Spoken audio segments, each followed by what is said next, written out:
안녕하세요.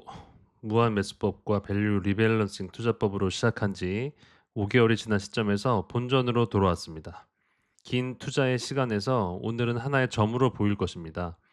2주 전에 제 마음을 아프게 했던 하락의 그래프는 긴 시계열에서 보면 잘 보이지도 않는 작은 하락 그래프로 보이겠죠?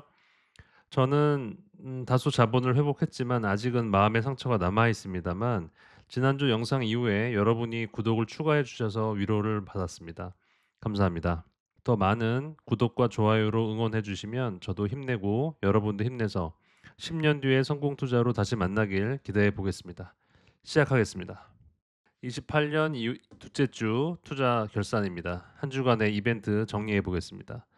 한국장은 7월 31일에 코스피가 17% 이상 상승하면서 역사상 최고의 증가율을 보였습니다. 그 뒤로 지금까지 하락과 상승을 적당히 반복하면서 조금 보합 상태를 보이고 있습니다. 그러다 8월 5일 수요일 미국장의 하이퍼스케일러, 반도체주 등이 모두 일제히 상승하면서 최근 한국장도 큰 폭의 상승을 기대했습니다만 삼성전자, 특히 SK하이닉스는 오히려 더 하락했습니다. SK하이닉스가 주주 가치 제고의 소극적이다라는 시장의 소문이 들리면서 더 떨어집니다. 주주 눈치를 엄청 보는 미국 시장의 회사들에 비해서 한국 시장은 주주를 우선시하는 게 맞나 하는 시각이 아직도 강합니다.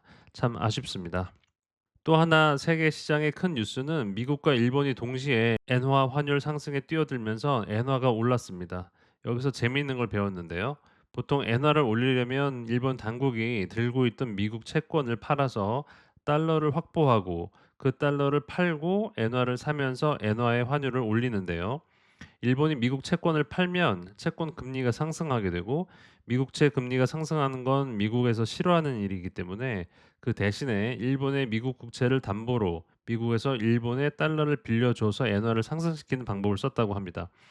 미국은 달러를 파는 대신에 유로를 팔아서 엔화를 사서 올리고요. 사실상 달러의 유동성 공급이라고 보고 있습니다. 그 덕에 주가도 조금 영향을 받는지 모르겠습니다. TQQQ는 현재 73.06불, 속스는 133불을 기록하고 있습니다. 지난 2주 전에 공포의 저점 구간을 지나고 소폭 반등에 성공했습니다. TQ는 많이 회복해서 거의 원금에 도달했습니다. 하지만 반도체 3배를 추정하는 속스는 아직 갈 길이 멉니다. 지난 2주 전에 비교해서는 많이 올라왔습니다만 본전에 도달하려면 많이 기다려야 하는 상황입니다. 저의 한 주간 무한 매수법 계좌 보시겠습니다. 먼저 TQQQ입니다. 구조자금을 투입한 지 벌써 12 영업일이 지났습니다. 40회 분할까지 아직 여유가 있지만 저의 예상보다는 익절 구간으로 돌아서는 기간이 상당히 걸리네요. 물론 손실의 폭은 많이 줄었습니다. 꾸준히 매일 3에서 4주씩 매수가 이루어지고 있고 따라서 평단가는 아주 조금씩 낮아지고 있을 텐데요. 현재 보여지는 평단가 말고 실제로 제가 손절 확정했을 때의 손절가 76불을 수정하지는 않았습니다. 계산을 하려면 할 수는 있을 테지만 어차피 소수점 자리의 평단가가 낮아지고 있을 것이고 많으면 1불 정도의 평단가를 낮추는 효과가 있을 것이라고 생각하기 때문에 익절 목표가는 76불을 평단가로 계산해서 약 5% 정도 80불에 매도를 걸어두고 있는 상황입니다. 그래서 구조자금을 투입하기 시작한 마이너스 17%에서 최대 손실폭 20 마이너스 23%까지 갔다가 현재는 마이너스 5%대로 줄었습니다. 과연 익절로 해피엔딩을 맞을 수 있을지 기대해 보겠습니다. 이번 장에서 탈출하면 바로 구조자금 만불은 다시 예비비로 돌려놓고 원금만 가지고 무한 매수법을 진행할 예정이고 40분할로 안전하게 진행할 예정입니다. 다음은 속슬 엑셀 보시겠습니다. 마찬가지로 구조자금이 투입된 지 12 영업일째입니다. 요즘 반도체 시장이 썩 좋지는 않죠.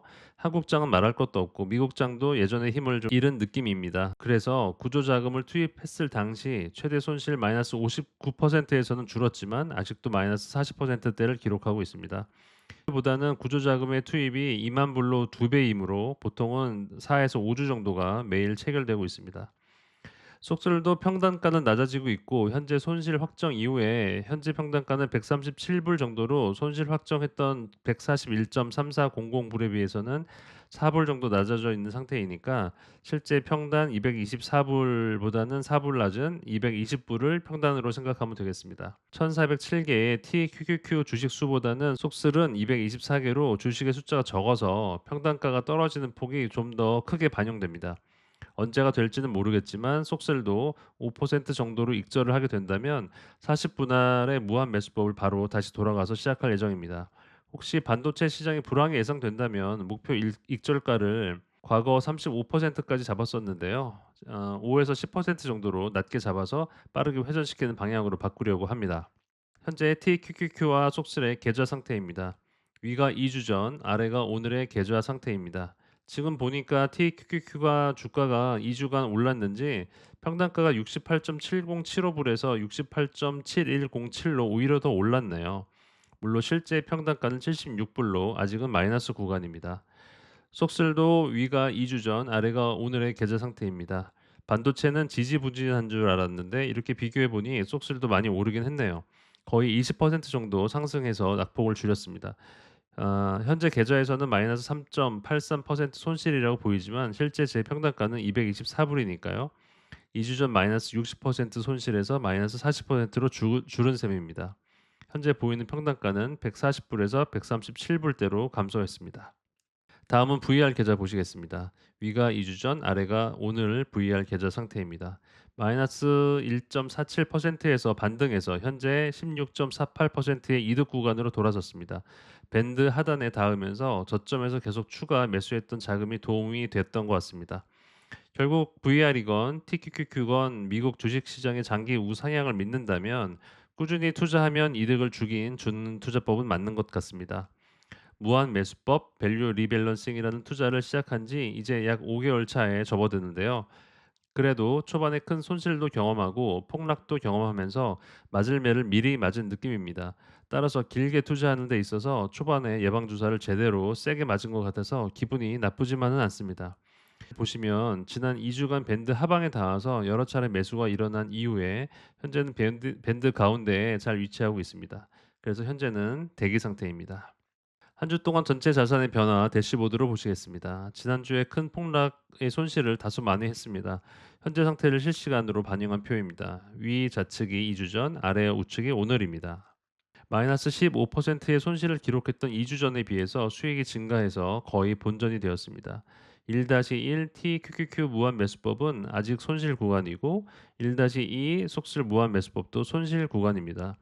표에서 이제 괄호로 쳐 있는 건 마이너스라고 이해하시면 되겠습니다.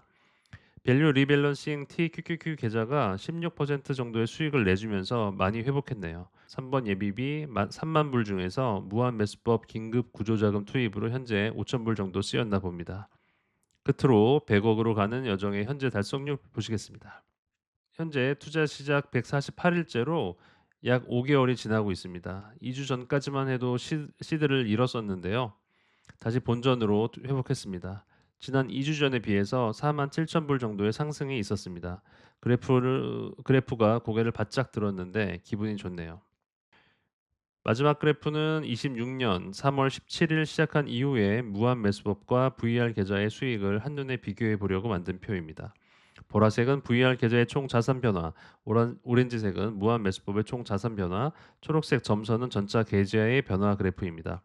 다시 고개를 바짝 쳐든 저 그래프들처럼 우리 계좌도 우상향하는 앞으로의 2주가 됐으면 좋겠습니다. 여러분의 성공 투자를 기원합니다. 감사합니다.